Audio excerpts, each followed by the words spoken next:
রাতের আকাশে হাজার তারা জ্বলজ্বল করছে। মৃদু হাওয়া বইছে নদীর ধারে।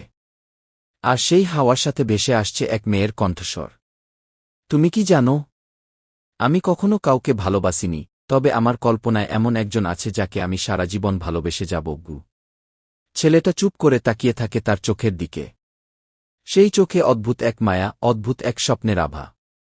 মেয়েটি আবার বলে, বাস্তবের মানুষ অনেক সময় বদলে যায়, ভেঙে দেয় বিশ্বাস।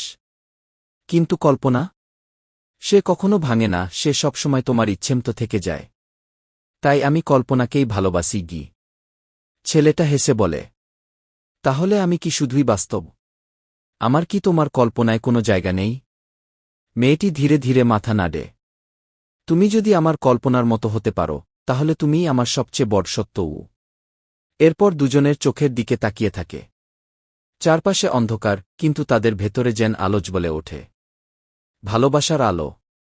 সময় গড়ায়, সম্পর্কের ওঠানামা হয়, অনেক ভুল বোঝাবুঝি আসে। কিন্তু যখনই দূরত্ব তৈরি হয়, মেয়েটি আবার তার কল্পনার জগতে ফিরে যায়।